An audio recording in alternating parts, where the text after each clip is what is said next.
नमस्कार। आज हम भारत के लोकतंत्र के एक बहुत ही जरूरी हिस्से को समझने जा रहे हैं।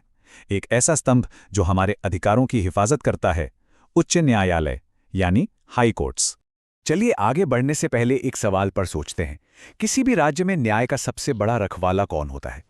इसका जवाब जितना सीधा लगता है उससे कई ज्यादा गहरा और असरदार है। तो आज हम क्या क्या देखने वाले हैं? सबसे पहले हम भारत की न्यायपालिका की पूरी बनावट को समझेंगे।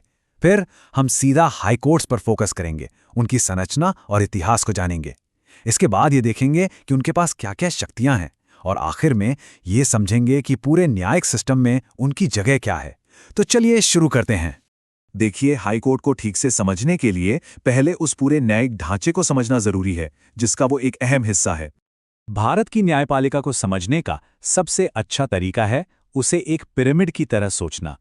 सबसे ऊपर एकदम टॉप पर है हमारा सुप्रीम कोर्ट, बीच में आते हैं हाई कोर्ट्स, और सबसे नीचे यानी कि बेस पर हैं अधीनस्थ न्यायालय, जहां हमारे रोजमर्रा के ज्यादातर मामले सुने जाते हैं।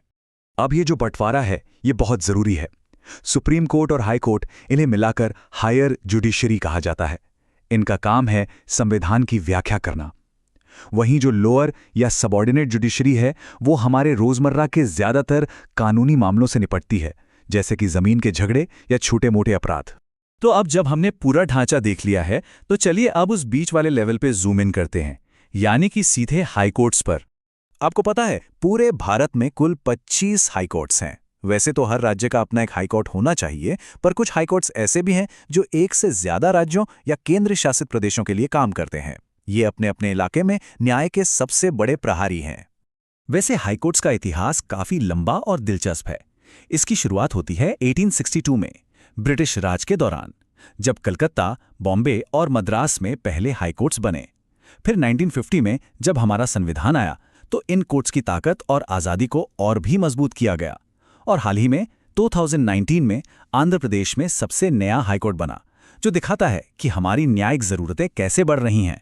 हर हाईकोर्ट की बनावट बिल्कुल साफ होती है। इसके मुखिया होते हैं चीफ जस्टिस, और उनकी मदद के लिए कई दूसरे जज होते हैं। जजों की नियुक्ति की प्रक्रिया भी बहुत पारदर्शी रखी गई है।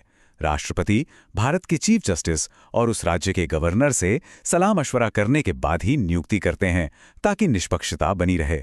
तो सवाल ये है कि इन अदालतों के पास असल में कौन कौन सी शक्तियां हैं। चलिए अब इसे ही समझते हैं। मोटे तौर पर हाई कोर्ट्स की शक्तियों को हम 3 हिस्सों में बांट सकते हैं। इन्हें कानूनी भाषा में ज्यूरिसडिक्शन कहते हैं। तो चलिए एक एक करके इन्हें देखते हैं। इसका मतलब यह है कि हाई कोर्ट्स सिर्फ निचली अदालतों के फैसलों की समीक्षा ही नहीं करते, बल्कि कुछ मामले तो सीधे उनके पास ही शुरू हो सकते हैं। और सबसे अहम बात, वो नागरिकों के मौलिक अधिकारों की रक्षा के लिए रिट जारी कर सकते हैं। ये एक बहुत बड़ी शक्ति है। और हाँ, न्यायिक समीक्षा या जुडिशियल रिव्यू की शक्ति ये उन्हें एक बहुत ताकतवर प्रहरी बनाती है। इसका सीधा मतलब ये है कि अगर सरकार कोई ऐसा कानून बना दे जो संविधान के खिलाफ हो, तो हाई कोर्ट उसे रद्द कर सकता है।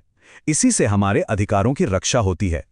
चलिए अब एक बार फिर से बड़ी तस्वीर को देखते हैं और समझते हैं कि इस पूरे न्यायिक सिस्टम में हाई कोर्ट कहाँ फिट होता है। हालांकि हाई कोर्ट और सुप्रीम कोर्ट दोनों ही हायर जुडिशरी का हिस्सा है, पर इनके काम करने के दायरे में एक बहुत बड़ा फर्क है।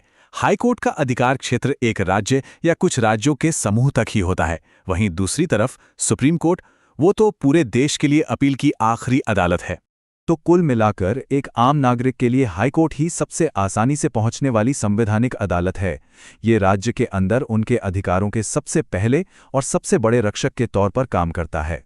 और ये हमें एक बहुत ही अहम सवाल पे लाके खड़ा करता है। हाई कोर्ट्स न्याय के मजबूत स्तंभ तो हैं, पर कोर्ट्स में पेंडिंग पड़े मामले यानी केसों में हो रही देरी एक बहुत बड़ी चुनौती है। तो सवाल ये है कि हम ये कैसे पक्का करें कि न्याय सिर्फ हो ही नहीं, बल्कि सही समय पर भी हो। ये भारत के न्यायिक भविष्य के लिए एक बहुत बड़ा प्रश्न